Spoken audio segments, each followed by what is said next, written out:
written an extremely fascinating paper on criminal networks and illicit financial flows in Southeast Asia with an emphasis on Myanmar. Absolutely fascinating. And I look forward to your presentation and then questions and comments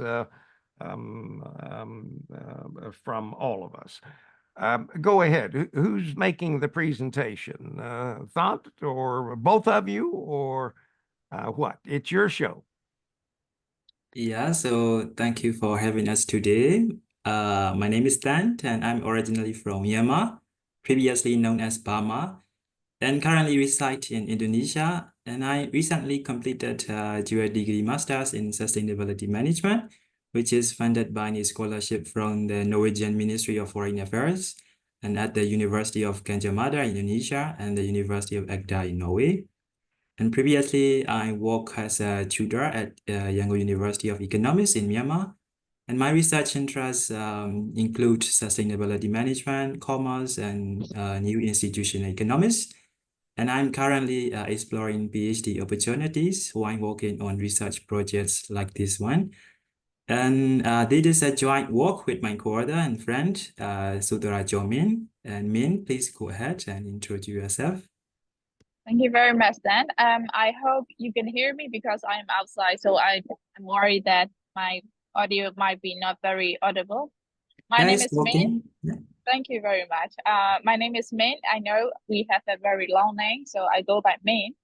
My name is Min, and I am currently pursuing master degree in Germany with my specialization is sustainable business management. It would be, I could say, social innovation and transformative project.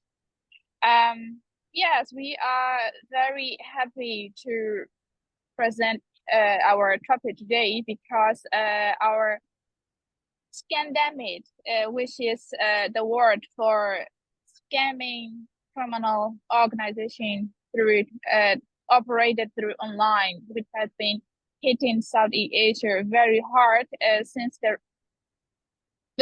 even before the COVID, and we, as a country with an ongoing conflict, we are also like affected deeply by that, and then we are very happy to promote what is happening and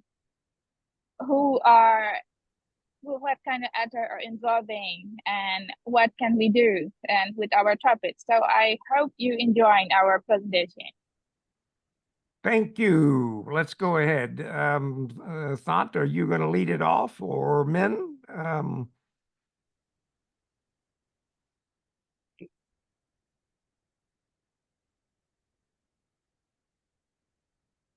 Hello, everyone. Today, we will be presenting a critical issue that spans borders, economies, and digital spaces, which is titled From Casino to Criminal Networks, the illicit financial flows of Southeast Asia's online fraud schemes, with a focus on Myanmar. My name is Thant Thura Zan from the University of Agder and Gajah Mada University, and I'm joined by Thura Zan from Yale University for Sustainable Development. And this presentation is part of the annual Yale Global Justice Program Conference, and we are truly honored to be here. We are also incredibly grateful to have been awarded the MODERATOR Prize for our research, and it is a privilege to be presenting in front of you all today. And here is a quick overview of our presentation today. We'll begin with a brief introduction covering the background and context of our research, and followed by the methodology, where we explain our approach. And after that, we will dive into the analysis of the cases we have selected, and then present our recommendations for addressing the issues. And finally, we will end up with our conclusion. Both Thura and I will be guiding you through these sessions. Let me start our introduction. So Southeast Asia has unfortunately become a hub for transnational crime, And one reason we need to understand to see the bigger picture is zoomier or taxomier. This term, coined by some scholars, refers to a mountainous region in Southeast Asia where state control is weak, and the negative consequence is that illegal activities flourish. Economic disparities, porous border, and the rise of digital technology have all contributed to a surge in online fraud in this area. The criminals are increasingly using fake online casinos as a front for their illicit activities. In fact, between 2020 and 2024, scamming gangs from Southeast Asia have managed to steal US 75 billion globally. And this statistics alone shows how pervasive and damaging these fraud schemes are. Now, let's talk about how these online casinos operate. These casinos aren't just local, they operate across borders using decentralized networks.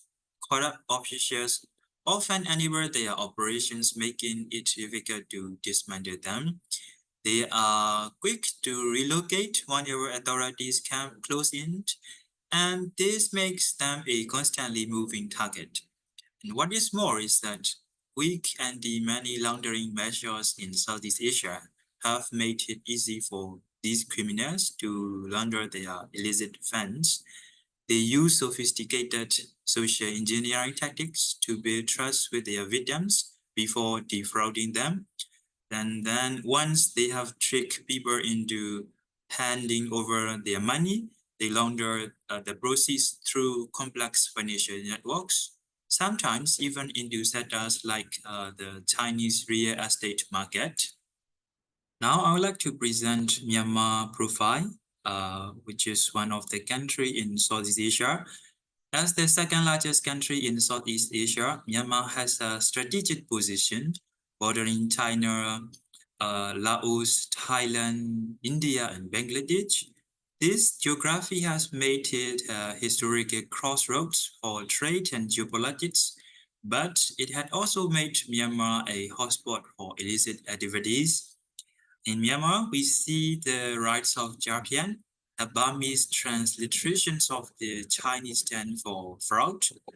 And this term now refers to the growing online gambling fraud industry that thrives in Myanmar's border areas with China and Thailand.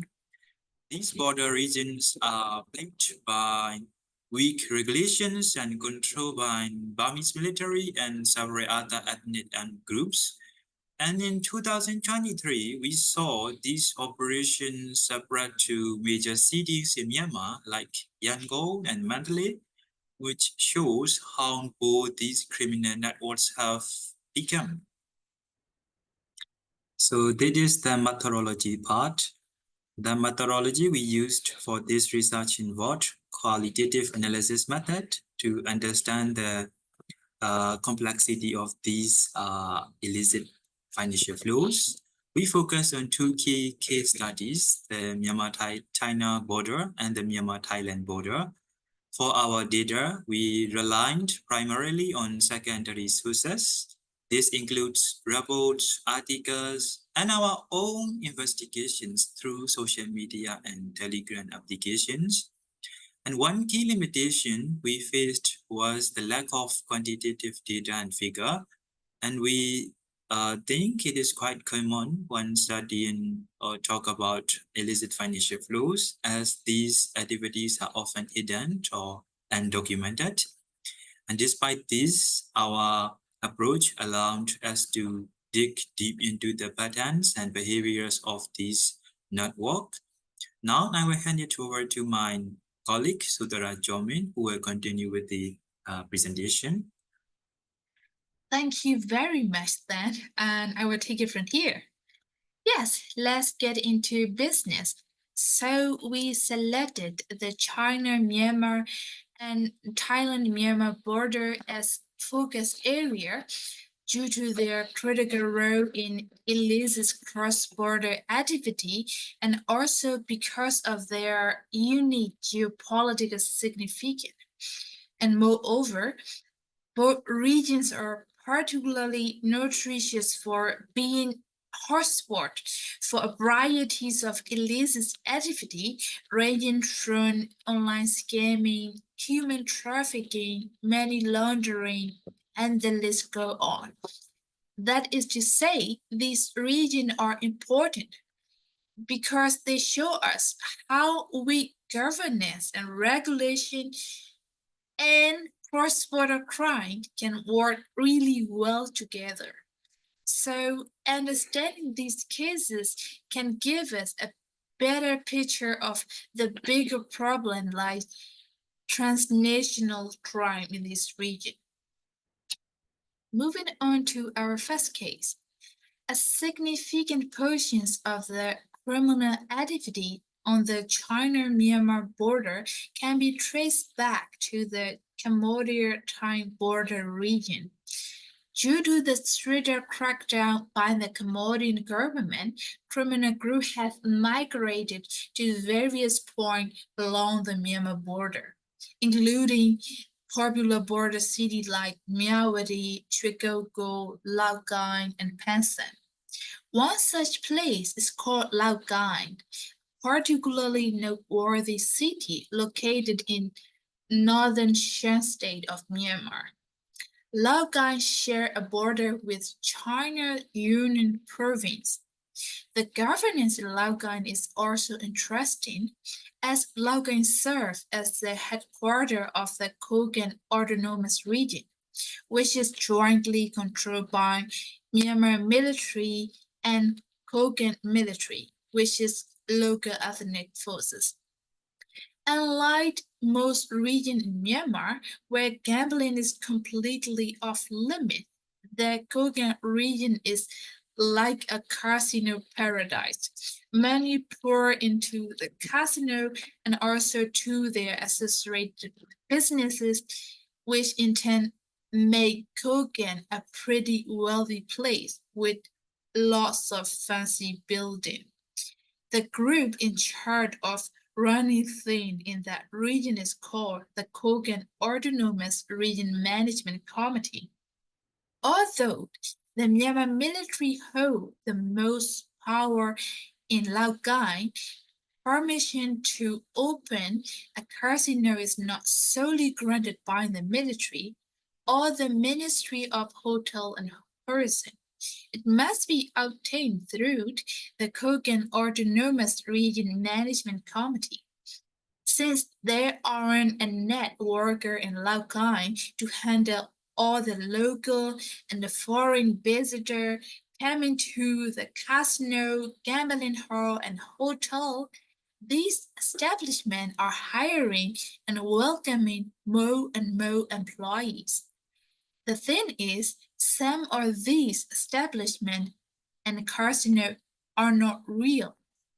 Those fake ones are the shady kind that are the root of dangerous online gambling scheme. The one that my colleague mentioned earlier, which is called Champion. And that's how people were lured into those regions with fake employment and forced to work against their will in those scamming factories. The Chinese government has been paying special attention to the involvement of Chinese citizens with the online money laundering gang that are based on the China-Myanmar border. And the Chinese law enforcement is also collaborating with the law enforcement from the Myanmar side. But it is still, unfortunately, an uphill battle. Our second case, the Thailand-Myanmar border, is another hotbed for organized crimes. In this border region, several groups are deeply involved in online fraud, scam, and other illegal activity. So there are projects like Chikogo New City and Kyaw Park. They are particularly known for their infamous involvement with money laundering and financial crimes. First, we have Chikogo, which has become infamous for harboring hundreds of online fraud gangs. following a takeover by military-affiliated Border Guard Force (BGF) and the Kyan National Army (KNA), the business opportunity bloomed for them. This led to the controversial project, for example, joint venture between Chinese investment groups and the KN-BGF. While those projects present itself as a legitimate development, hence they are collaborating with local authority, they are actually a shadow hub for cyber scam and illegal online gambling. The BGF and KNA, they benefit financially from this activity through taxes and fees that they impose on businesses and workers. Victims of scam originating from coequal, it have been reported in over 30 countries. And these scams often involve trafficking, torture, and other forms of abuse. KK Park is another project in the bordering region, and it is known for its casino, hotels, and other establishments. However, it has also been implicated in financial scam, human trafficking, forced labor, and also violence. Those who were forced into labor camp at KK Park are often coerced into conducting online fraud. The proceeds from this scam are transferred to digital wallet controlled by Chinese crime network. We have come across many cases and interview during our research, highlighting that scamming operation within KK Park, they have been accused of several abuses, including physical violence and even murder.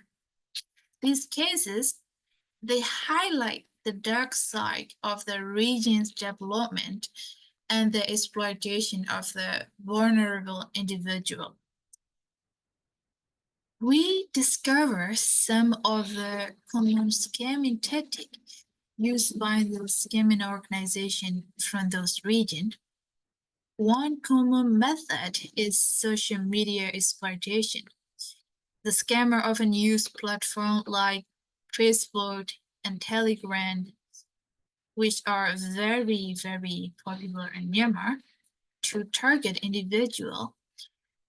They create engaging content like viral video or funny posts to attract followers. Within this content, they embed advertisement for fraudulent gambling sites. Another tactic is romance scams. Scammers create fake online profiles to target people who are seeking romantic relationship. First, they build trust and then ask for the money under false pretenses. The common tactic is very cheesy to the point that it became a joke among younger generation, but the people who are not well versed in technology, they often fall for those tricks. For example, they would tell you that they send you a gift, but you have to pay a local delivery service to get the package. We also noticed that phishing links are also very widely used tactic. Scammer posts malicious link in the comment or share content or even in the bidding inbox. If clicked, this link can give a set of the bidding mobile devices to the scammer. I have seen so many friends and even some family members experiencing those kind of links. Finally, we have job scam. Obviously, to exploit people's need for employment, scammers, they create fake job advertisement, often promising high pay without revealing the true nature of the work. So, unsuspecting job seekers who are very desperate, they can become unintentionally involved in this illegal activity. So we have prepared a short clip, and in the following slide, we have prepared a video based on real-life events that highlight the danger of online scam and that these scams are becoming increasingly sophisticated and can have devastating consequences for the victim.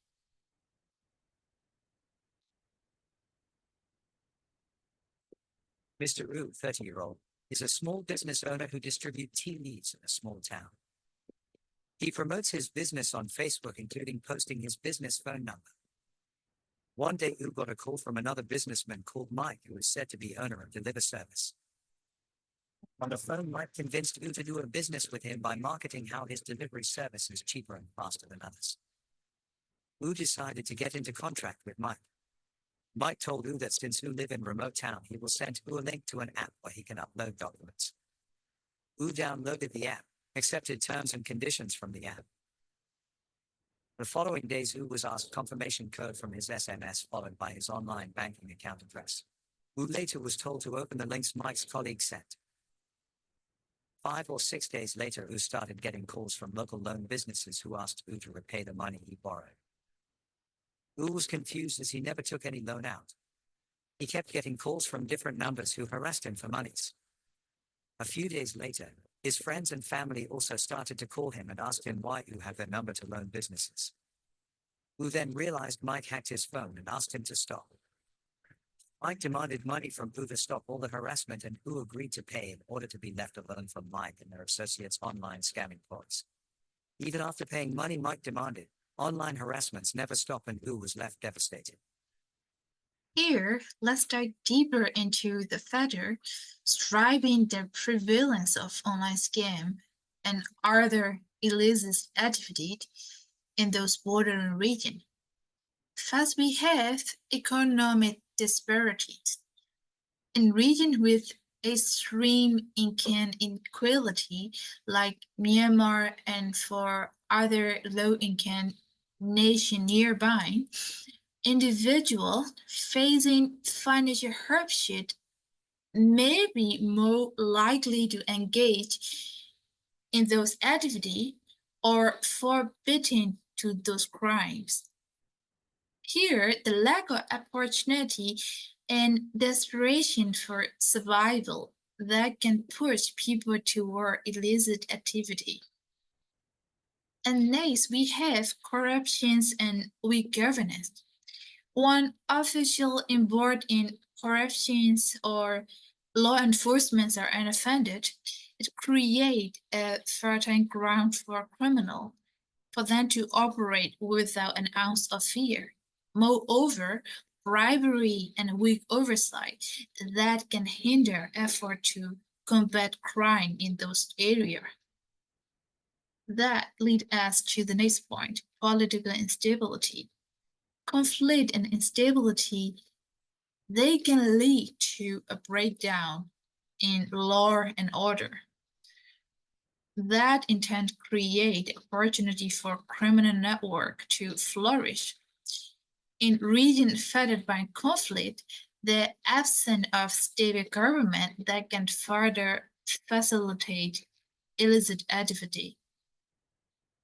And the next, we have the double-edged sword technology.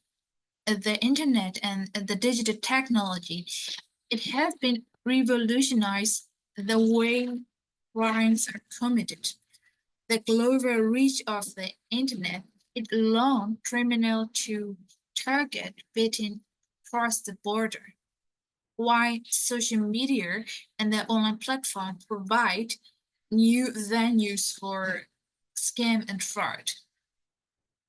And next we have transnational criminal network. sophisticated criminal organization with global coordination, they can exploit vulnerability in different countries across the world. These networks often have extensive resources and they have expertise, and making them difficult to combat against. Next we have in our driving factor is regulatory gap. Inconsistency in law and regulation across the border that can hinder effective international cooperation and enforcement. And criminals can exploit this gap to move money, goods, and information without being detected or prosecuted. Last we have on the list is social factors. The cultural norms and societal attitudes, they can also play a role in the prevalence of illicit activity. For example, corruption may be seen as normal, like normal part of doing business in some region, that further enabling criminal behavior. Additionally, financial hardship and economic instability that can make individuals more vulnerable to scam and exploitation. Now, let's take a quick look at the table summarizing the impact of online scamming and illicit financial flow across 3 levels: regional, country, and international. As you can see in the slide, this issue is not just a threat to specific region or country. It poses significant challenges on a global scale because it is attacking all significant pillars: economic, social, and political. And this highlights the urgent need for comprehensive strategy and action that address these challenges across all the levels, underscoring the interconnected nature of this issue. In this slide, we highlighted the action currently being taken to address these challenges. While there are collaborated efforts in place, such as partnership with neighboring governments like Thailand and China, but these actions alone are not enough to effectively combat the scale of this problem. It is clear that we need a more robust and coordinated approach involving multiple stakeholders to tackle the multifaceted nature of online scamming and illicit financial flow really effectively. So, to explore how we can drive changes in this area, I will hand it over to my colleague who will follow up with some insight and strategy. Then the stage is yours. So these are our recommendations to drive change. First, we'll talk about the government level actions. The Burmese military is deeply entrenched in politics and corruption, which makes diplomatic pressure from the international community critical. And targeted sessions on key figures involved in these scams could be an effective tool. And countries like Eissien, China, and India also need to step up by pushing for reform and supporting opposition movements working towards a more democratic Myanmar. It won't be easy, of course, but it is necessary. And especially China, India, and Thailand need to recognize the military's involvement in these illicit activities. We believe they are likely aware of this, so they should focus on border security and intelligence sharing, but only when a legitimate government is in place. And next one is local communities and civil society. So on a micro local level, empowering communities through education is one of the most effective tools. We have already seen how social media has become a powerful tool for knowledge sharing, and some Myanmar Facebook users are even separating information about the dangers of online fraud and their own experiences. So this grassroots action is essential to reduce the number of victims, and community can also set up watch programs to monitor suspicious activities and report them. And moving on to the role of the media, investigative journalism is vital in this fight. Journalists can expose these scams and bring them to light, holding both the scammers and sometimes even authorities accountable. And media campaigns are also a powerful way to raise awareness and help people recognize and avoid scams before they happen. And for the international organization, when it comes to the international community and organizations, they need to step in by offering technical assistance to strengthen financial regulations and enforcement.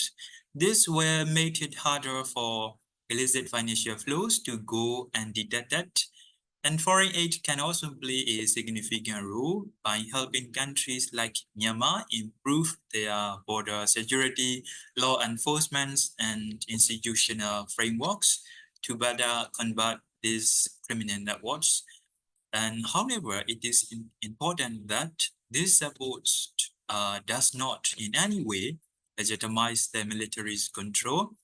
The assistance provided should focus on long-term stability and reforms, not reinforcing the current military. And finally, the private sector, particularly financial institutions and particularly cryptocurrency, has an important role in here. By tightening know your customer protocols and reporting suspicious activities, they can disrupt many laundering operations linked to these scams. And on the technology side, companies need to be monitoring content more actively and using AI to detect scams in real time. So that the faster they act, the harder it becomes for the criminals to operate. So in conclusion, it is clear that the situations on Myanmar's border is part of a much larger, more complex web of illicit financial flows. Tackling this problem requires collaborative efforts from not just Myanmar, but also regional and international partners, financial institutions, and technology companies. And it is a global issue. Without global surveillance, engagement, and transparency, these criminal networks will continue to grow. So we need a multifaceted approach to untangle the web of champion, fraud, and illicit financial flows. So this is the end of our presentation. Thank you so much for your time, and would be happy to take any questions. Thank you, Thant and Min. That was fascinating, and you've written a superb analysis of the problem. Let me kick off our questions with a political one. Myanmar has been in civil conflict basically since the end of World War II. The longest running civil conflict in the world today. What can realistically be accomplished to address this problem while this level of civil conflict is going on? And I perhaps have a follow-up question after that. But what can we realistically accomplish in addressing this problem while this level of civil conflict progresses? Yeah, so thank you. Yes. Yeah, so Thura you can No, continue. sorry, you can go fast. Okay, so from my side, in my opinion, I think we need to the international community need to support the resistance forces as soon as possible and as much as they can. That is the only way. I mean, the shortcut to address the illicit financial flows and any other kinds of problems happening in Myanmar and within the regional countries. Yeah. I would like to add to my college because so I would say that would be like almost no shortcut way, but we need a lot of coverage on the issue because as we have mentioned in the presentation, one of the reasons is the people are getting tricked into the scheme was because they are not aware of what is happening in the other places. It's like if people are aware of the problem, like, hey, people are like this kind of scam exists, people are getting tracked into this could happen in this form of scheme. And then like if people have more awareness on the problem, that would be really fantastic to avoid it before anything damageable happens. That is the first thing. And as my colleague has said, we also need collaboration with the international community because we have a lot of problem, like ongoing conflict in our country. So we are weak in many forms, actually all forms. But I think with the pressure from the international community and also the collaboration, we could suppress the bigger forces with the help from the outside. That is what I would like to add. The Myanmar military forces, the Tatmadaw, have been pushed back from some areas of late. Is this likely to continue, or is the government likely to continue to lose ground or not? San, would you like to go for it? Yeah, so in my opinion, it is like 50-50. We cannot say definitely what is and what will be. So it is like on the margin, 50-50. Men? So it's like basically a tug of war. Sorry for the noises. Basically, it's a tug of war situation. So we can't say any precise outcome of prediction. So because this is this is very tricky at the moment, but we have more hope than before now because we now know the possibility that we can win places before, like completely under the control of military before this 2021 situation and in the past with the severe conflict and stuff. So now we know that we can fight back. So this is a hopeful situation, but it's really hard to tell at the moment. Another question for me, and I hope all of you have questions to ask Min and Thant. Aung San Suu Kyi, Peace Prize winner, is not in the news of late because she's been pushed aside. Within the country, within the expatriate community of Myanmar, is her reputation still high, or has it been damaged, or what?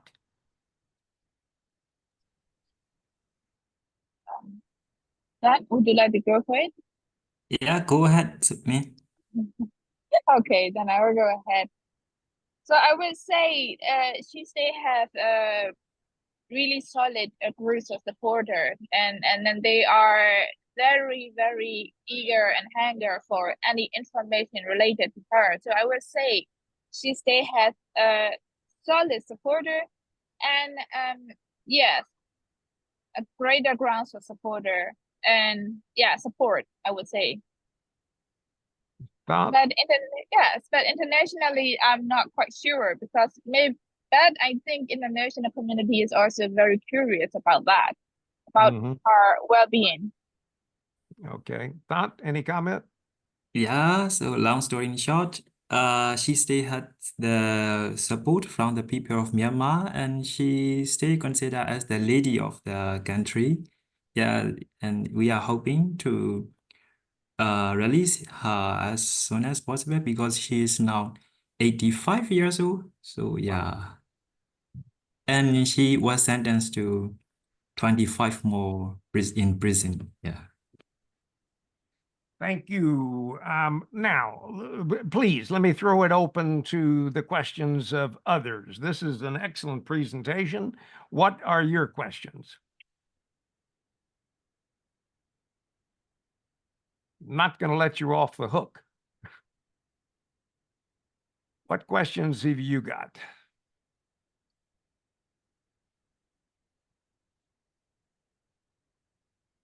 Not hearing any.